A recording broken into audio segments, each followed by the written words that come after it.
O assunto referente aos anjos sempre foi objeto de muitas discussões. Vamos ver o que a Bíblia diz sobre os anjos. Êxodo 20:11 diz: Em 6 dias, eu, o Deus eterno, fiz o céu, a terra, os mares e tudo o que há neles. Essa passagem nos esclarece que os anjos, como seres criados, foram dados à existência em algum momento durante os 6 dias da criação.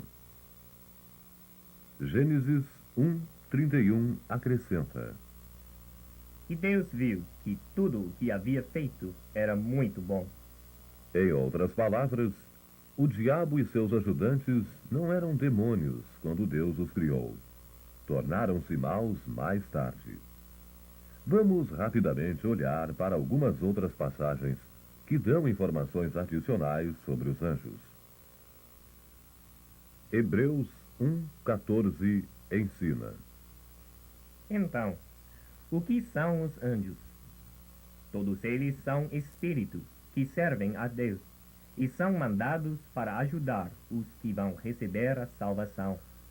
Há, entretanto, momentos narrados na Bíblia em que os anjos apareceram aos homens, tomando a forma humana. E a Escritura diz que podem também tomar outras formas. Mas a maior parte das representações que são feitas dos anjos mostram lindas criancinhas rosadas e gordinhas, com pequenas asas. Não correspondem, porém, à verdade, pois são fruto da imaginação popular. Lucas 9:26 diz: Se alguém tiver vergonha de mim e do meu ensino, então o Filho do Homem terá vergonha dele também, quando vier na sua glória, e na glória do Pai e dos santos anjos. A última parte dessa passagem nos mostra que os anjos são santos, isto é, sem pecados. Apocalipse 5:11 nos ensina que o número de anjos é vasto. Olhei outra vez e ouvi muitos anjos, milhões e milhões deles. Lembre-se, contudo, que o número de anjos é o mesmo desde a criação. Os anjos não têm idade. Eles não morrem e tampouco novos anjos nascem. Nós temos ainda mais informações no Salmo 103, 20 e 21. Louvem ao Deus eterno, fortes e poderosos anjos, que ouvem o que ele diz e obedeçam aos seus mandamentos. Os anjos são excepcionalmente poderosos, mas não são todo-poderosos. Louvem ao Deus eterno, todos os anjos do céu, que o adoram e fazem a sua vontade. Embora a palavra anjo signifique, na verdade, mensageiro, a sua principal função é a de ser um servo de Deus.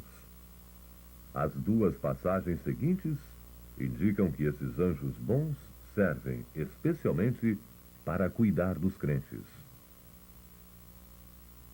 É o que nos diz a Bíblia em Hebreus 1:14. Todos eles são espíritos que servem a Deus e são mandados para ajudar os que vão receber a salvação. E, no Salmo 91:11, Deus mandará que os seus anjos cuidem de você, para protegê-lo em todos os momentos da sua vida. infelizmente, o diabo e seus anjos do mal demonstram que nem todos os anjos permaneceram bons. 2 Pedro 2:4 diz: Deus não deixou escapar os anjos que pecaram, mas os jogou no inferno e os deixou presos com correntes na escuridão, esperando o dia do julgamento. Alguns anjos pecaram quando seu líder, o diabo, desafiou a autoridade e a glória que pertence somente a Deus. O resultado da sua rebelião foi que o diabo e seus anjos demoníacos foram lançados no inferno para toda a eternidade. A esse líder do mal nós chamamos de Satã, que significa inimigo, ou o chamamos de diabo, que quer dizer mentiroso. João 8,44 explica a razão para isso.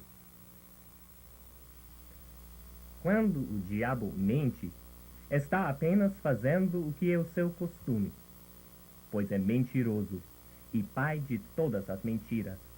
É importante que reconheçamos o diabo como um inimigo que mente, pois ele obteve muito sucesso, levando as pessoas a pensarem sobre ele como uma simpática, engraçada e inofensiva figura de desenho. Talvez seja por isso que muitas pessoas não têm medo de negociar com o diabo. Essas pessoas começam por pensar que ele não é um inimigo real e mortal, mas que imagem diferente Deus, na sua palavra, pinta do diabo. 1 Pedro 5, 8 e 9 diz: Estejam alerta e fiquem vigiando, porque o inimigo, o diabo, anda em volta de vocês como um leão que ruge, procurando alguém para devorar. Fiquem firmes na fé e enfrentem o diabo. O diabo não é um cavalheiro, tampouco ele é seu amigo. A única emoção que ele lhe dirige é o ódio puro. Ele é um mentiroso e o pai de todas as mentiras. Ele quer realmente levá-los para o inferno. Uma coisa a mais. Embora o diabo esteja vagando pela terra, as Escrituras dizem que ele está também experimentando a agonia do inferno. Ele está no inferno e ele odeia isto. Porém, somente quando chegar o dia do julgamento é que ele vai ficar sem seu poder. Até que o último dia chegue, nós podemos dizer que o diabo perdeu sua posição, mas não o seu poder. E, como veremos a seguir, o diabo não perdeu tempo em usar seu poder para levar o homem a pecar. No jardim do Éden, Adão e Eva viviam em completa, total e perfeita felicidade. O Senhor nutria todos os seus desejos. No Gênesis 2, 16 e 17, nós lemos: E o Eterno deu ao homem a seguinte ordem: Você pode comer as frutas de qualquer árvore do jardim, menos da árvore que dá o conhecimento do bem e do mal. Não coma a fruta dessa árvore, pois no dia em que você a comer, certamente morrerá. Lembrem-se, Deus não lhes deu essa ordem para privá-los de nada. Ao contrário, Deus estava lhes dando a oportunidade de demonstrarem gratidão e obediência ao seu Criador. Obedecendo a essa ordem, eles teriam ocasião de expressar seu amor a Deus. A seguir, nós veremos como o diabo usou algo tão belo assim para, através da suspeita, transformá-lo numa coisa feia. Vocês mesmos podem ler sobre isso no Gênesis, capítulo 3. Se você ler esse capítulo, verá como o diabo trabalha. Ele tentou retratar Deus como um vilão, como aquele que negou o fruto a Adão e Eva por puro egoísmo. Os versículos 4 e 6 deixam isso bem claro. Mas a cobra, isto é, o diabo, afirmou: Vocês não morrerão, coisa nenhuma. Deus disse isso porque sabe que, quando vocês comerem a fruta dessa árvore, os seus olhos se abrirão, e vocês serão como Deus, conhecendo o bem e o mal. Agora, prestem uma atenção muito especial ao versículo 6. A mulher viu que a árvore era bonita, e que as suas frutas eram boas de se comer. E ela pensou como seria bom ter conhecimento. Aí apanhou uma fruta e comeu, e deu ao seu marido, e ele também comeu. E assim, o pecado entrou no mundo como um germe, invadindo um laboratório esterilizado. Romanos 5,12 diz: O pecado entrou no mundo por meio de um só homem, e o pecado trouxe a morte. Assim, a morte se espalhou por toda a raça humana, porque todos pecaram. Quando exatamente o pecado entrou no mundo? Foi quando Eva deu a primeira mordida? Não, foi antes disso. O pecado aconteceu no exato momento em que houve a cobiça. Isto é, no exato momento em que ela teve o mau desejo de ter o que ela não tinha o direito de ter. Este foi o primeiro pecado.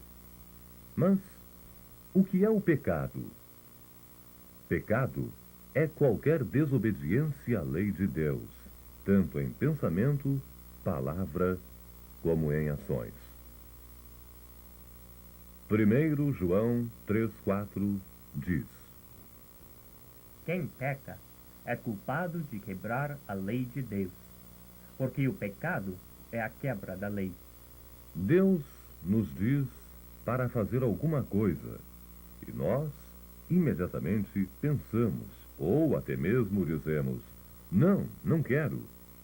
Isto é o pecado. Quando o diabo veio e sugeriu a Eva que Deus estava proibindo que ela comesse o fruto por puro egoísmo, como Eva reagiu? Eva, ou Adão, defendeu Deus, que tinha sido tão bom para eles. Recusaram-se eles a acreditar naqueles argumentos cheios de maldade? Infelizmente, Adão e Eva escolheram dar ouvidos à horrível mentira do diabo. Por favor, lembrem-se do que Adão e Eva se esqueceram. Esqueceram-se de que o diabo é um mentiroso, que ele é o pai de todas as mentiras. Ele é incapaz de dizer toda a verdade e, muitas vezes, usa a verdade distorcendo-a. Vamos agora aos exercícios de revisão e reforço.